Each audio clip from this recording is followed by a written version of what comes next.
Ok, hoy día vamos a ver una de las doctrinas importantes, ¿no? Hemos estado, primero hablamos acerca de la Trinidad, hemos hablado acerca de la palabra, ¿no? Pero ahora vamos a entrar ya en la historia que la Biblia revela. Y sin duda el primer paso es hablar acerca de la doctrina de la creación. Ahora, la doctrina de la creación responde a una pregunta que quizá todos nos las hemos hecho en algún punto, ¿no?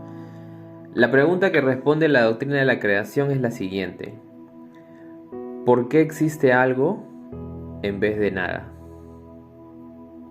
Esa es la pregunta. ¿Por qué existe algo en vez de nada? Y la respuesta ateísta cristiana es porque lo creó un Dios que es eterno y que es diferente de la creación. Cuando te pones a pensar, la posición cristiana es de que un ser eterno y diferente dio inicio a todo lo que existe, a todo lo creado, ¿no? ¿Y cuál sería la alternativa? ¿Cuál sería la alternativa, voy a decir, atea, o que no reconoce que existe un Dios creador? Pues sería afirmar que lo que existe se creó a sí mismo, ¿no? Y aunque uno debe debatir estos asuntos, ¿no? con humildad, con respeto, por más que yo trato de pensar y de encontrar una justificación lógica a esa declaración, siempre la encuentro bastante absurda. O sea, que algo se pueda crear a sí mismo me parece algo que no tiene sentido, ¿no? Porque tú tendrías que existir antes que existas para poder crearte a ti mismo. Entonces, como tal, es algo que no tiene ningún sentido, ¿no? Y la palabra de Dios comienza, la historia de la Biblia comienza precisamente contándonos, ¿no? Dándonos ese punto de partida, que es el relato de la creación, y que lo vamos a leer esta noche. Vamos a ir a Génesis 1, desde el versículo 1 hasta el capítulo 2, versículo 3.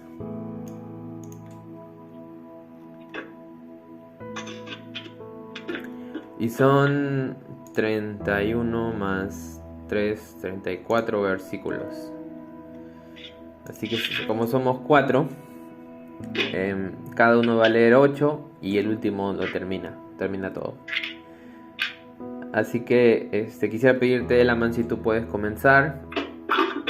De ahí del 1 al 8 Elaman, del 9 al 16 Emily, y del 17 al 25 Brisa, y ahí yo termino el resto del pasaje. ¿Empiezo? Sí, por favor, gracias, Elaman. Ya, dice: en el principio Dios creó los cielos y la tierra.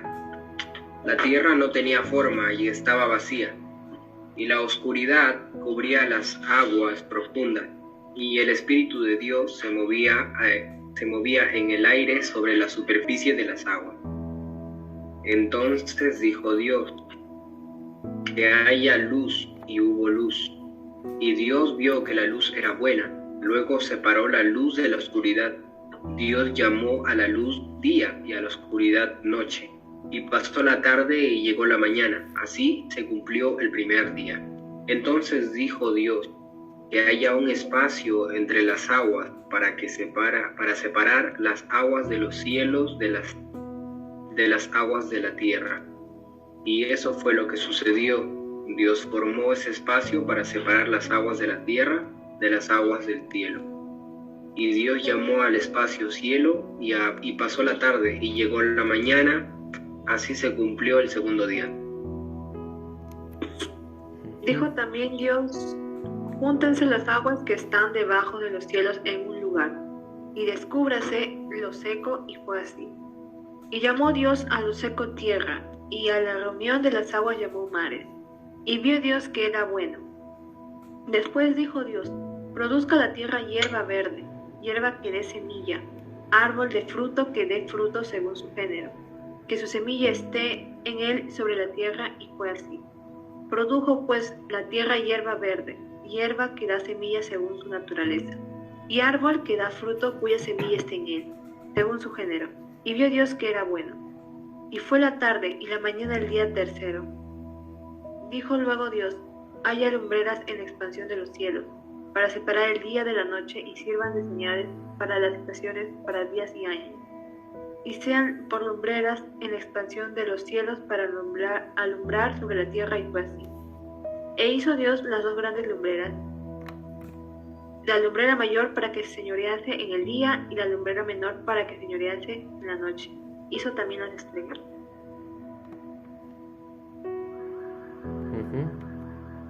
Y las puso Dios en la expansión de los cielos, para alumbrar sobre la tierra, y para señorear en el día y en la noche, y para separar la luz de las tinieblas.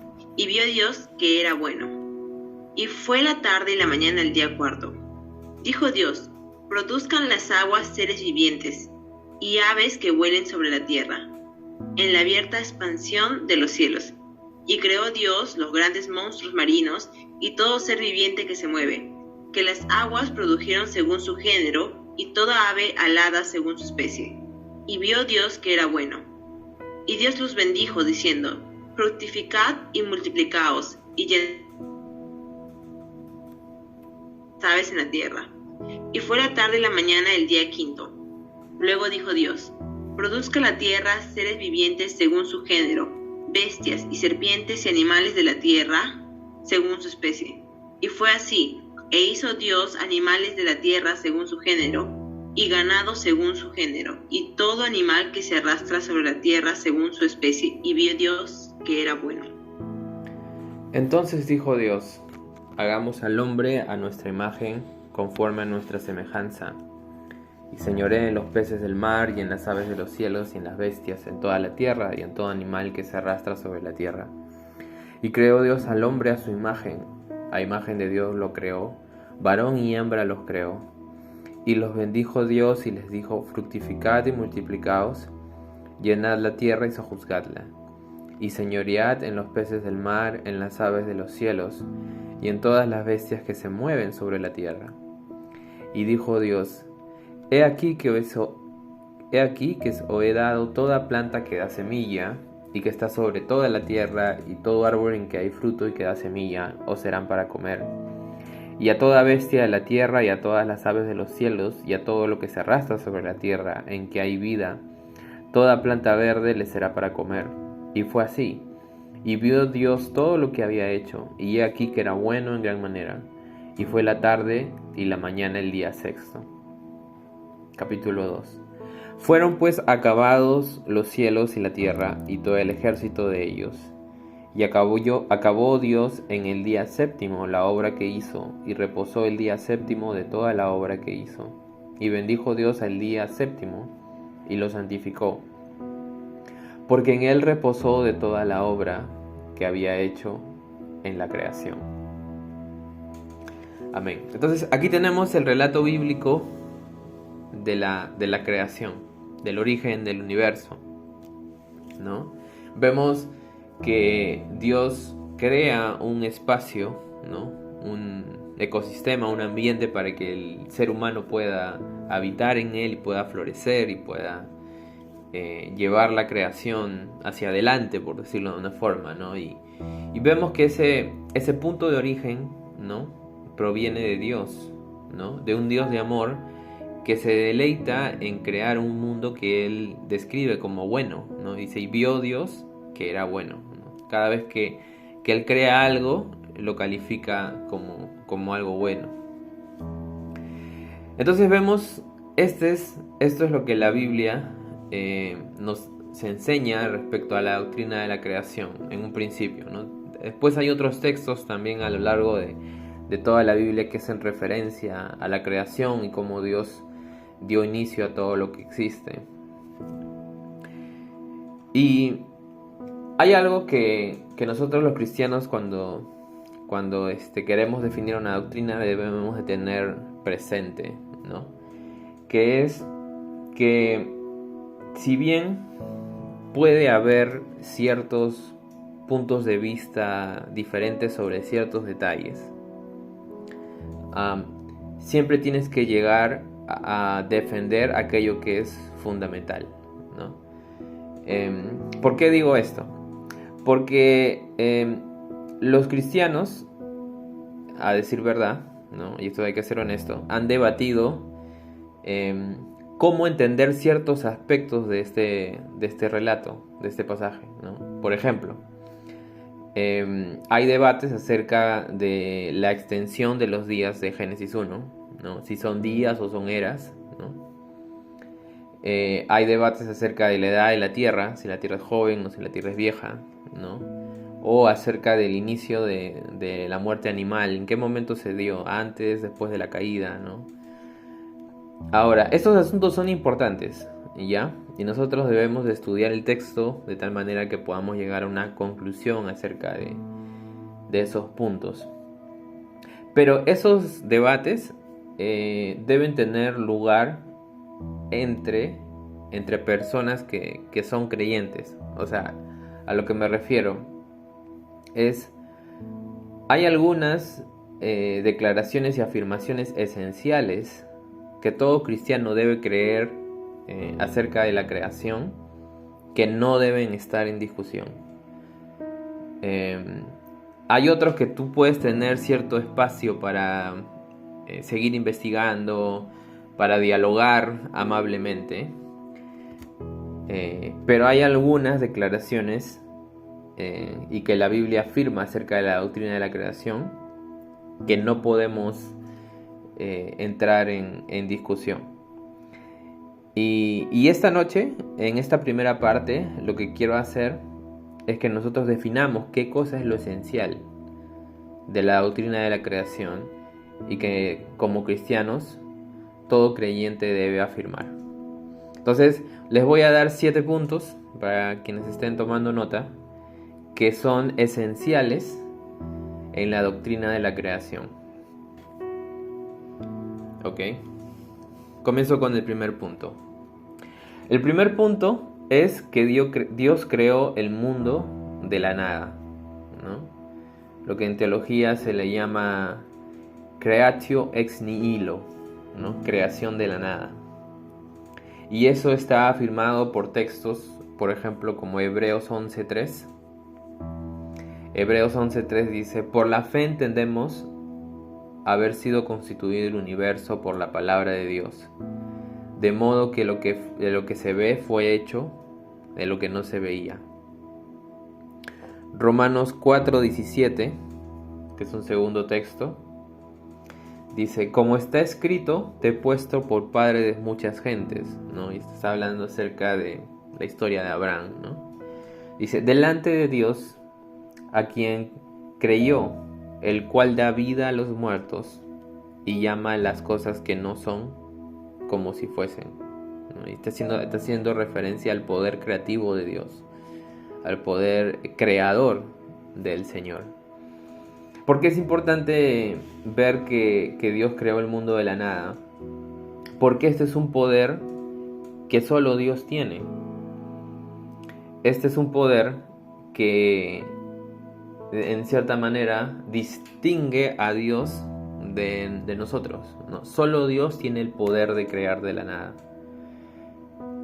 El ser humano crea a partir de lo que ya existe, a partir de la materia.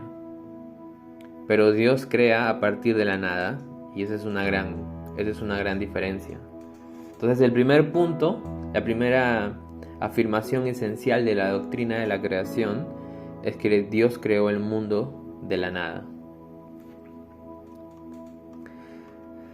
La segunda afirmación, y que está relacionada con la primera, es que Dios es distinto de su creación. Hay una distinción creador-criatura. Y esto es importante del relato de Génesis y en general de la cosmovisión bíblica, de las distintas formas en que la gente entiende la relación entre el mundo espiritual y el mundo material, ¿no? Hace un tiempo leí un libro escrito por un teólogo llamado N.T. Wright, y él describe que hay tres posibilidades de entender la relación entre el mundo espiritual y el mundo material. La primera posibilidad es creer que ambas cosas son lo mismo, ¿no? Y eso lo podemos ver en el panteísmo, ¿no? Donde todo es Dios. Y tanto el mundo espiritual como la creación son uno solo, ¿no? Y Dios y lo creado no tienen una distinción reconocible. Esa es la primera posibilidad. La segunda posibilidad es ver el mundo espiritual y lo creado como entes totalmente separados, ¿no? Algunos incluso podrían decir, sí, bueno, Dios creó el universo, pero luego lo abandonó a su suerte, ¿no? O sea, como que están tan separados que no tienen relación el uno con el otro, ¿no? Ahora, cuando tú ves esas dos opciones, uno se pregunta, ¿cuál es la cosmovisión bíblica?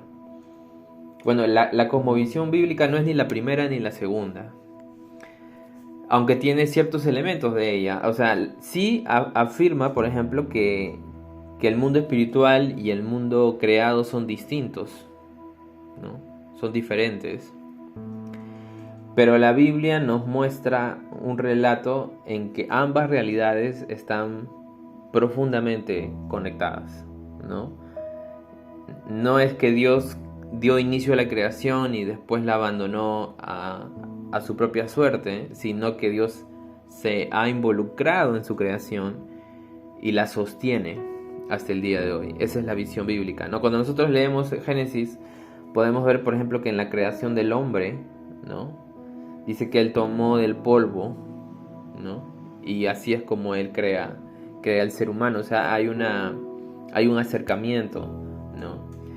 De hecho, el punto máximo de este involucramiento de Dios con su creación es cuando el Hijo, Dios el Hijo, ¿no? Se encarna precisamente para redimir la creación, ¿no? No existe, no hay ningún paralelo de esta forma de entender la relación entre lo espiritual y lo creado, entre lo divino y lo material, similar a la forma como la Biblia nos lo presenta, ¿no? Entonces tenemos una distinción entre el creador y la criatura, pero este Dios está profundamente involucrado en su creación y la sostiene hasta el día de hoy. Entonces tenemos la primera afirmación es que Dios creó el mundo de la nada. La segunda es que Dios es distinto de su creación, pero está profundamente conectado con ella, ¿no? Y voluntariamente se ha involucrado en ella. Y el tercer punto, la tercera afirmación, es que Dios hizo al mundo bueno.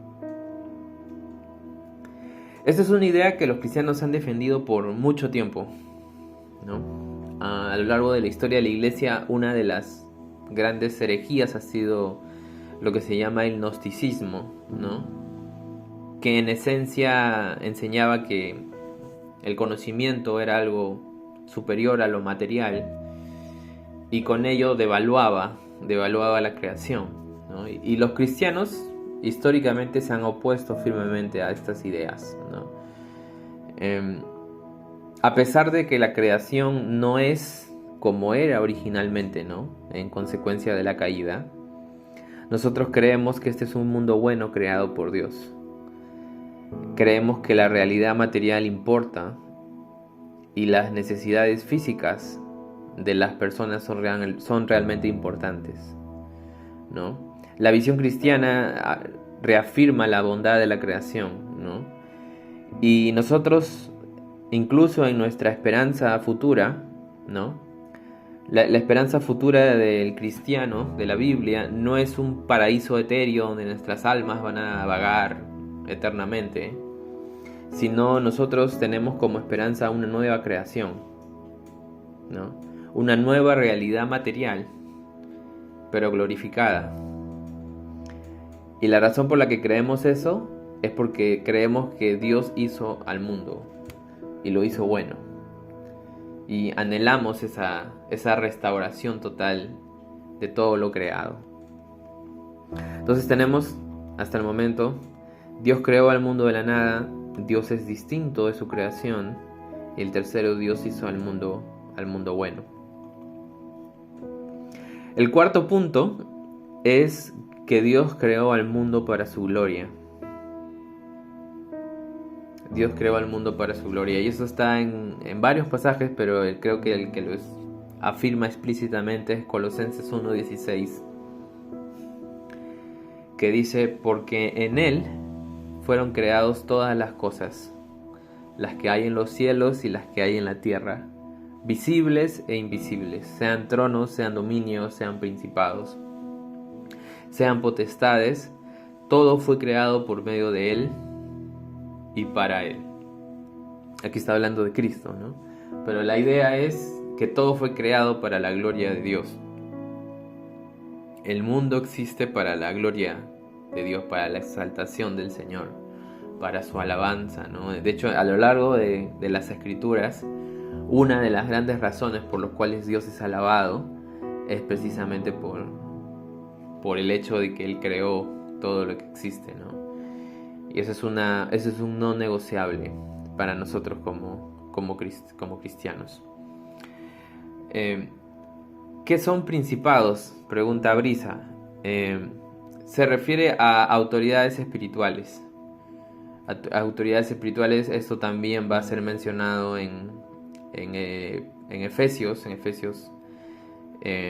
cuando habla acerca de la autoridad de Dios sobre todo principado, sobre toda potestad. Entonces son seres espirituales. Y de hecho este texto está hablando acerca de la autoridad de Cristo, ¿no? Por sobre todas las cosas, visibles e invisibles, ¿no? Su autoridad es no solamente por lo que podemos ver, sino también por aquello que no podemos ver, ¿no? Entonces, cuarto es que Dios creó al mundo para su gloria. La quinta afirmación es que Dios creó de manera especial a Adán y Eva, quienes llevan la imagen de Dios. Cuando uno compara el relato bíblico de otros relatos de la misma época, ¿no?, algo que destaca es la creación especial de Adán y Eva, ¿no? En los otros relatos, la creación de la humanidad es casi como un mal necesario, ¿no? O sea, hay un relato que cuenta que se enfrentan, por ejemplo, dos divinidades, ¿no? Y de la consecuencia de esa batalla resulta la tierra. Y ya que la tierra existe, pues entonces el ser humano es creado para hacer aquello que los dioses no están dispuestos a hacer. Entonces, es cuán distinto eso es del relato bíblico, ¿no? En el relato bíblico Dios toma del polvo y sopla aliento de vida en el ser humano, ¿no? Y lo hace a su propia imagen. Ahora, esto es asombroso porque esto es la base de la dignidad y el valor de todas las personas, ¿no? O sea, imagínense, ¿no? Ser creados a imagen de este Dios. Eso es lo que somos, ¿no? Y no tenemos otra base más sólida que esa, ¿no? No tenemos otra base filosófica más que nos lleve a este grado de dignidad como seres creados, que el hecho que hemos sido hechos a imagen de Dios, ¿no? Ahora, la siguiente afirmación es que Adán y Eva son los primeros padres de la humanidad. Esa es la sexta afirmación, que es no negociable. Y si bien el punto anterior de haber sido hechos a imagen de Dios es la base para la dignidad humana, el hecho de que Adán y Eva sean los primeros padres de toda la humanidad es la base de la igualdad humana, ¿no? Todos provenimos de los mismos padres. Así que aquella clasificación muchas veces injusta que se hacen por raza, por estatus social, por economía, todas esas son divisiones en cierto sentido artificiales que no corresponden a nuestro estatus únicos como miembros de una sola familia, ¿no? En cierta medida, la humanidad toda es una gran familia en la que todos somos iguales, en la que nadie es superior a nadie. Y la base para ello es que todos descendemos, o sea, somos descendientes de Adán y de Eva, de unos mismos padres. Entonces, el ser humano, todo ser humano tiene una dignidad especial de haber sido hecho a imagen de Dios. Pero también todos los seres humanos somos iguales entre nosotros. Y no puede haber, no puede haber jerarquías o alguien que pueda decir yo soy superior a otra persona intrínsecamente, ¿no? Entonces tenemos que Adán y Eva son los primeros padres de la humanidad. La séptima y última declaración no negociable de la doctrina de la creación es que Adán y Eva fueron personajes históricos que desobedecieron a Dios en el jardín del Edén. ¿Por qué esto es importante, no? Aunque, claro, todos somos iguales, pero todos hemos nacido en condición de pecado, ¿no? Al descender de Adán. Todos hemos heredado las consecuencias de su pecado, ¿no? Y ustedes que han leído, estoy seguro que han leído Romanos, pueden recordar que Romanos explica de que la humanidad tiene un líder representativo, ¿no? Tú puedes estar o en Adán o en Cristo. Y según según quién sea tu líder representativo, van a ser las consecuencias de tu vida. Si tú estás en Adán, vas a tener sobre ti las consecuencias del pecado.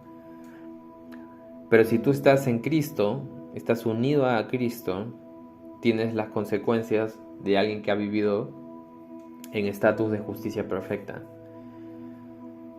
Entonces, cuando Pablo desarrolla este argumento, él esencialmente asume que Adán es una figura histórica. Entonces, cuando yo leo ese texto y digo Cristo es una figura histórica, entonces Adán también es una figura histórica.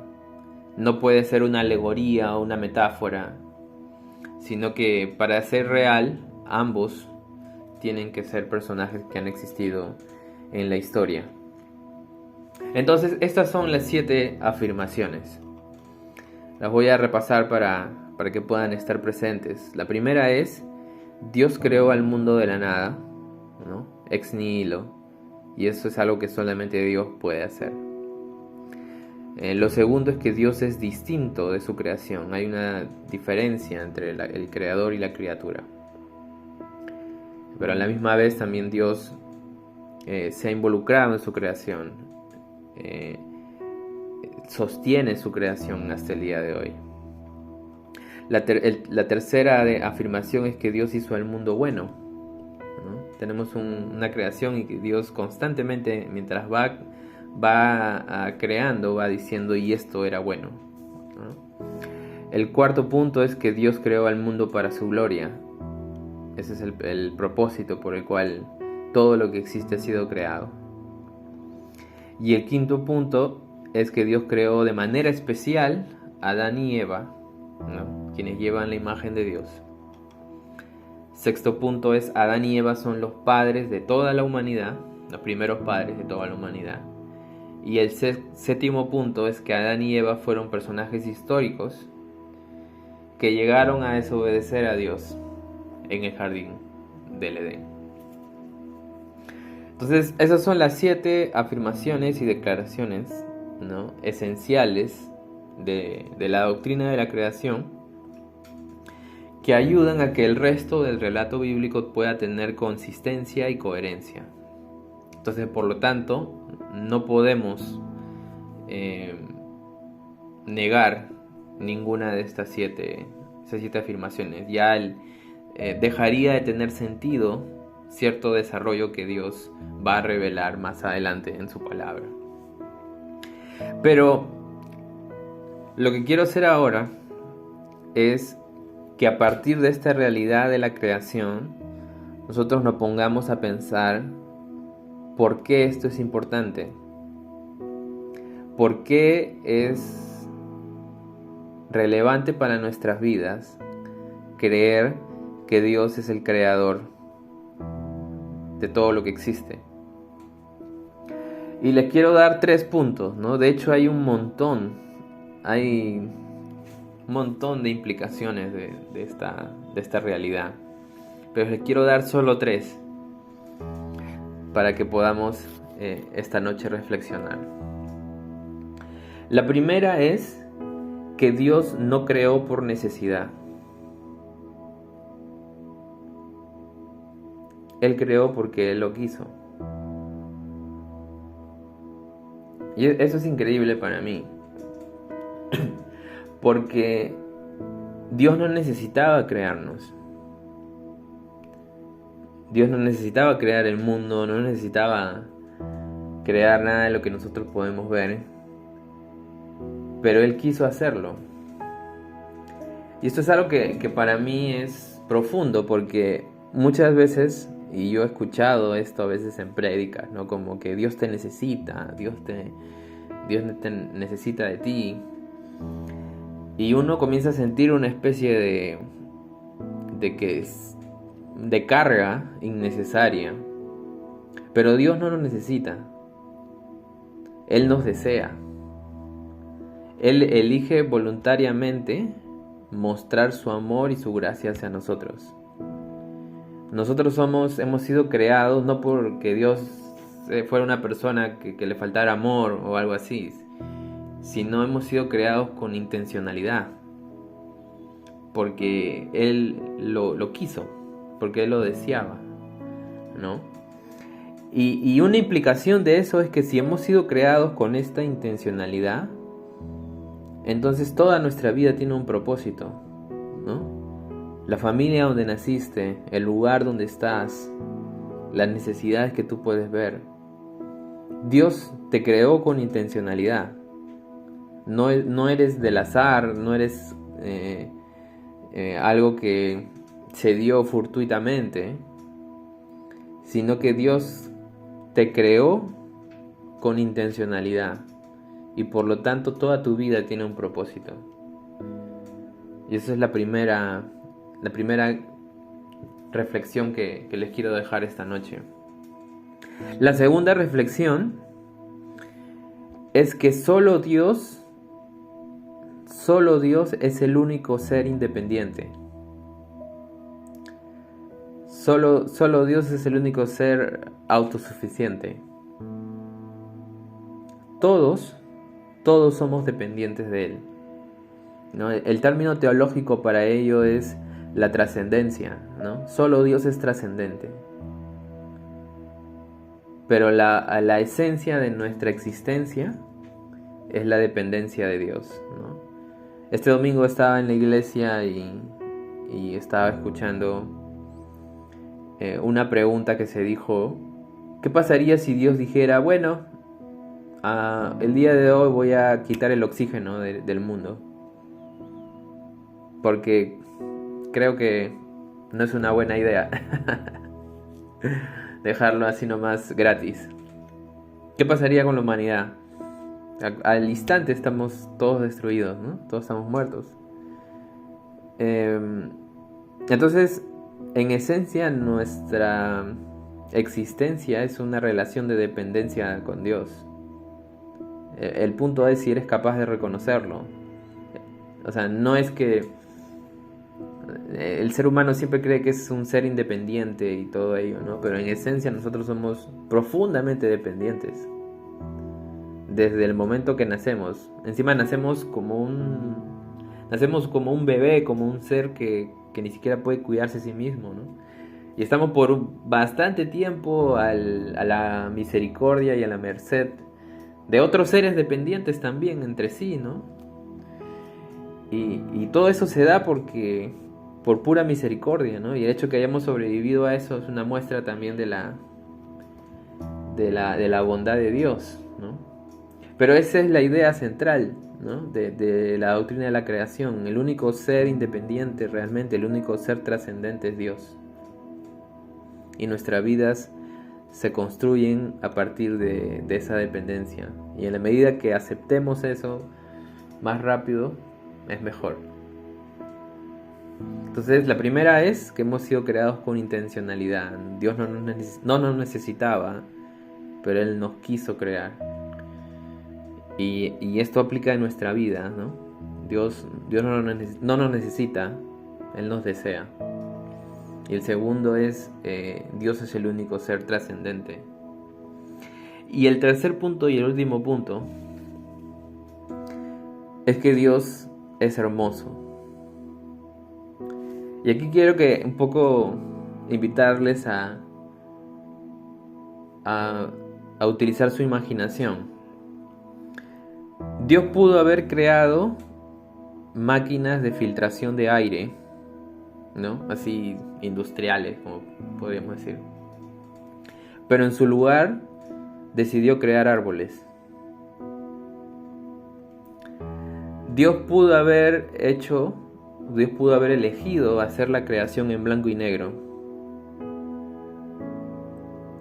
Pero en su lugar decidió pintarla con una extensa gama de colores, ¿no? No sé si a ustedes les ha pasado que han visto paisajes que se han dejado sin aliento, ¿no? Cuando vas a la sierra, cuando vas a la selva, ¿no? Toda esa variedad, todo ello. Esos paisajes solo reflejan la incomparable belleza y la creatividad de nuestro Dios. Y la creación da testimonio, ¿no? de cuán hermoso es Dios, ¿no? Y cuán creativo es nuestro Dios. Entonces estas tres son unas cuantas implicaciones, pero creo que cuando las meditamos y las profundizamos en nuestra vida, nos damos cuenta de la belleza y del milagro que quiere decir el hecho de que existimos. Nuestra existencia es un milagro, y esa es la doctrina de la creación. Amén.